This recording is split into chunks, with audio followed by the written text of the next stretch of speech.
Onc Live Insights is a video editorial program produced by Onc Live.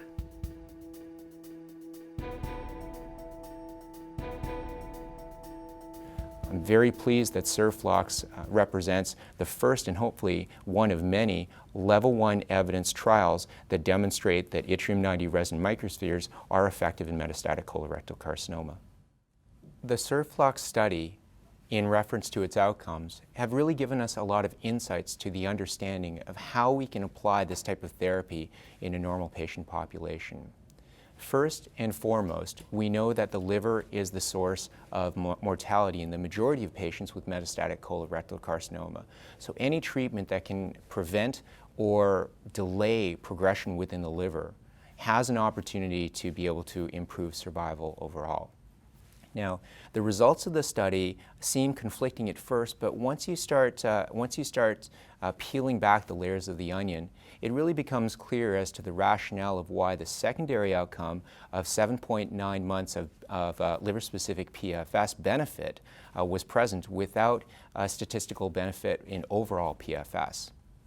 And I think that the storyline really pertains to the actual stage and ability to visualize disease at time of diagnosis. We know that 40% of patients in the SIRFLOX study had their primary intact. We know that 40% of patients had presence of extrahepatic disease. But as we also inherently know, the imaging modalities are fundamentally limited by their ability to be able to identify micrometastatic disease.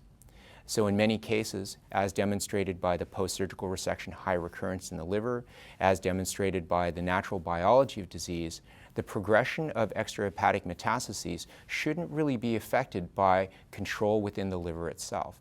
So therefore, with the study design consisting of what we know to be an effective chemotherapeutic and biologic versus an effective chemotherapeutic and biologic plus liver-directed intervention, the natural conclusion is that the most active component of the study in the extrahepatic side, the chemotherapy and biologic, would be the rate-limiting factor and thereby not necessarily affect the PFS, the overall PFS, in the setting of extrahepatic disease. So we really have to focus back on the liver and see the amazing results that we're getting based on these liver-directed therapies. When we take a look at the safety and toxicity profile of yttrium-90 resonant microspheres, we see that it is very well tolerated and that it truly is not only treating the tumor, but also potentially creating minimal toxicities and side effects within the liver. The incidence of non-SIRT related or non-yttrium-90 microsphere related toxicities, primarily with neutropenia and some types of febrile neutropenia, we're actually in keeping with many studies that demonstrate that increased intensity of chemotherapeutic regimens result in increased toxicities. What come to mind are the trials looking at FOLFOXIRI, the trials looking at other types of dose modulations and consolidation first-line therapies demonstrate toxicities that are similar or greater than those that were demonstrated in SIRFLOX with respect to hematologic toxicities. With respect to the liver-based or the yttrium-90 resonant microsphere-based toxicities, they're actually much lower than what were expected. The two toxicities that we're most concerned about are radiation-induced liver disease, which is essentially activation of the liver as a result of excessive radiation causing the liver to fail over time, and GI ulceration rate, which is actually a technical side effect as a result of open blood vessels.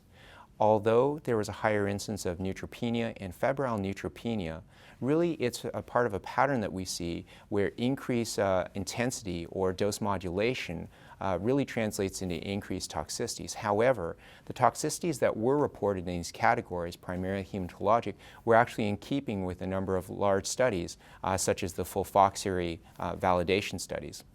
The actual toxicities themselves were not only predictable and expected, but they are also accepted within the literature, and that really doesn't seem to be a rate-limiting factor. So we now know that the toxicity, and with respect to hematologic toxicities, is well within reason.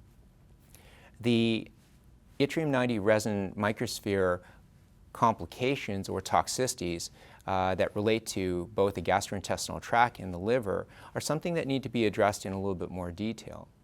We know that there is a phenomena known as radiation-induced liver disease, or RILD, which is essentially the liver deactivating or entering into an inflammatory cycle as a result of radiation exposure.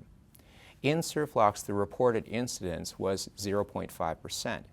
And it really works in conjunction with a number of other studies that have been previously published showing incidence of radiation-induced liver disease in the range of around 0.5 to 0.6%. So it is relatively rare, and it is something that isn't as common as we would have expected in the first-line therapy. Now, the GI complications, or in other words, the grade 3 GI toxicity rate, was reported at 3.5%. And I do believe that this is a little bit high or excessive as compared to the community. Dr. Andrew Kennedy from Sarah Cannon Institute had recently published in the 2015 edition of the Journal of Gastrointestinal Oncology the MORE dataset. The MORE study consisted of 606 patients polled from 2002 to 2011 from the top 10 institutions in the U.S. to look at toxicities, tolerability, and outcome.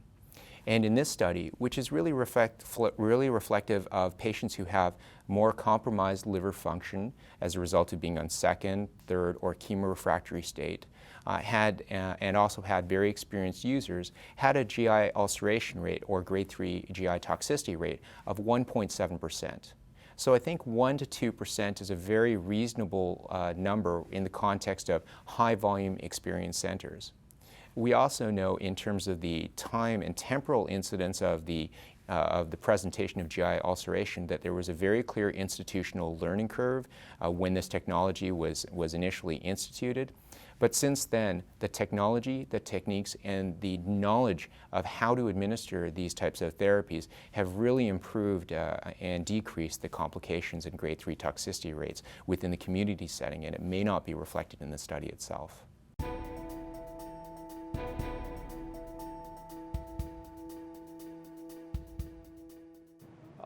Progression-free survival in the liver was investigated in SIRFLOX as a secondary endpoint, but we need to keep in mind that SIRFLOX was a first-line trial. So what we see at the moment is a major advantage with regard to progression-free survival in the liver, and we can see that advantage if we apply SIRT in first-line treatment. I think the greatest question at the moment is if that trial result is really practice changing. And we must be conservative and say at the moment it is certainly not practice changing per se, because the primary endpoint of the trial was negative. That was PFS in the ITT population. That included also the extrahepatic progression. And also we have to see that overall survival data are not there at the moment.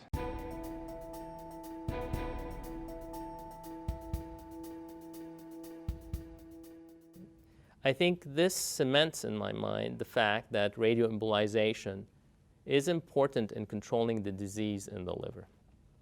The other thing we learned from the study, from SIRFLOX trial, is that we also see downstaging of disease in the liver.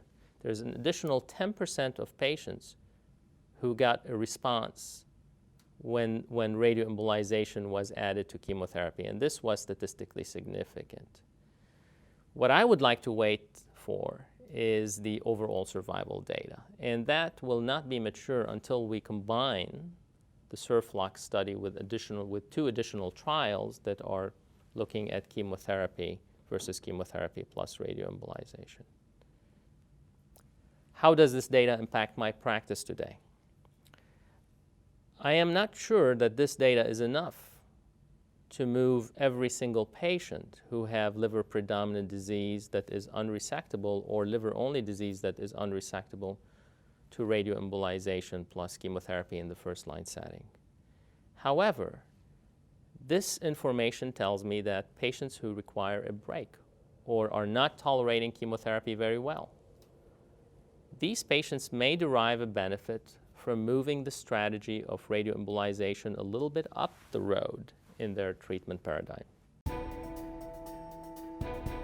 It's important to stress that SIRFLOX represents the first and hopefully of many studies that represent level 1 evidence as it relates to the use of yttrium-90 microspheres.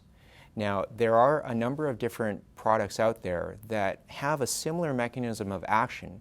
However, the dose, the method of delivery, and the specific aspects of the administration are fundamentally different. So I think it's very important to really focus in on the context and the frame of SIRFLOX as opposed to allowing the data to bleed out into other therapies, other techniques, and other indications.